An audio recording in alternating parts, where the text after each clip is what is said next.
Hi everyone, welcome to Chapter 2. I'm Christine and I am the founder of Dear Survivor. And today I kind of want to talk about my backstory and share with you guys how my past experiences, job, school, otherwise, led me to where I am today and how I got Dear Survivor off the ground. I personally love hearing stories of how people built their businesses. There's a lot that goes into it. It's not just like overnight, you're like, I want to start a business. It's often a lot of components, a lot of things that have led to it. So here's my story. I hope you love it. Make yourself a cup of tea. Thanks.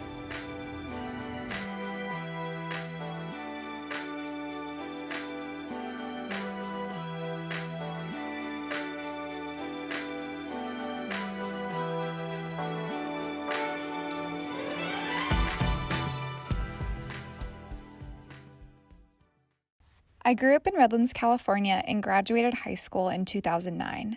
I had won a full-ride scholarship to San Francisco State University, which afforded me the amazing opportunity of moving to the city as an 18-year-old. I entered college having no idea what I wanted to study. I knew I loved fashion and art, but I didn't think I could actually make a career out of them. So I decided to major in sociology instead. All I knew for sure was that I wanted to help people and figured I could go into the nonprofit sector. As a sociology student, my main area of research was on how the modern consumer market relates to human trafficking, and how demand for cheap goods has created an environment for exploitation to thrive. So this is the topic I'm studying when I noticed something very suspicious open across the street from my house. What had been a vacant salon seemed to open overnight as a massage parlor. The windows were heavily draped, there were cameras on the front door, and men would come and ring the doorbell at all hours of the day. It was very clear what was happening, but unfortunately the city didn't do anything about it. I made numerous calls to the human trafficking hotline and walked to the police station 4 blocks away to report it. But I was told by everyone that what I was seeing wasn't enough red flags for them to take action. So it ended up being in operation for a couple more years before it was busted as part of a major sex trafficking ring in San Francisco. So even though sociology was my actual major, it was only a small part of my life. The other, more prevalent part of my life in college was the life of an art student. Thankfully, my first semester, an advisor could tell that I really loved art and encouraged me to take at least one class. But that turned into taking multiple studio art classes every semester, and art quickly became my identity as a college student. So yeah, that was basically college for me. It was a lot of growth and a lot of learning about myself and the world. I graduated with no plan for my future, but knew I wanted to make things and help people while doing it. But a couple months after graduating, I up and moved to Los Angeles. It was a very surprising and last-minute decision, even to myself, but I had found an internship and snatched up the opportunity. My internship was with a nonprofit that worked with the homeless population on Skid Row. We were selling t-shirts and using the proceeds to assist those in need, whether that was sponsorship through rehabilitation programs, sitting with them at the DMV, or just sharing a meal and having a conversation. I loved the year I had working with them because it merged my love of helping people with my love of fashion. But after 1 year of living in LA, I realized I had to get back to making art. I hadn't made anything all year, and I was like struggling because I had to get back to art. I felt like that was just the thing within me that had to get out.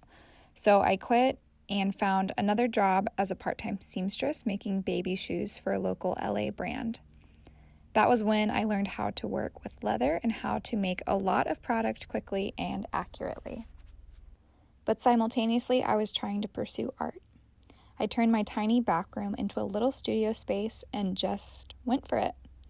And obviously, it's very hard to make a living off art.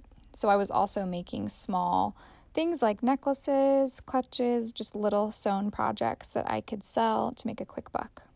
All throughout this time, I was still very confused with what I was doing in my life.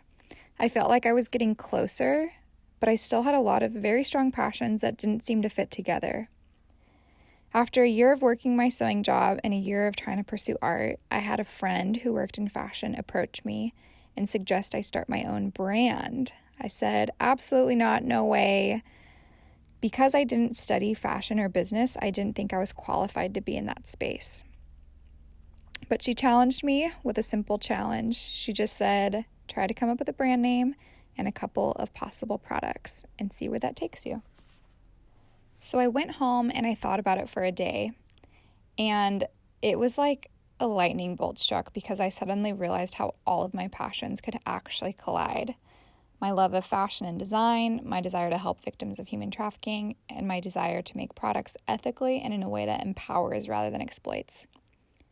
Conveniently, I had just got an $800 tax return that week, so I bought some leather and some jewelry supplies and decided to go for it. Because if anything, I figured I could at least double that $800 and call it a day. But 6 sleepless weeks later, I launched Dear Survivor on June 15th of 2015. And now, 4.5 years later, I'm still here. I feel undeserving and unqualified in a lot of ways, but I just keep pressing on. The brand direction and aesthetics have changed from year to year, but the ethos and mission have remained constant. A few months after launching, I decided to move myself and Dear Survivor to San Diego. I saw a lot of independent designers thriving here and working together, so I thought it would be a smart move. My husband Cody and I were just friends when I moved here, and I hired him as my photographer. Since this first shoot, we've dated and got married, and it's super fun for me to look back at how we've both grown creatively through this brand. Me just with my design aesthetics and skills, and him with his photography. My first 2 years in San Diego, I worked from my garage. In 2017, I shared a 3-month storefront with another designer. In 2018, I was able to rent my own studio space in the Jewelers Exchange downtown. This was a big game changer for me because it gave me a separation of work and home life.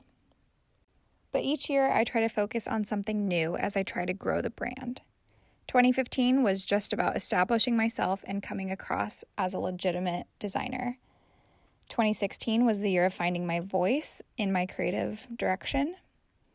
2017 was my big push into wholesale.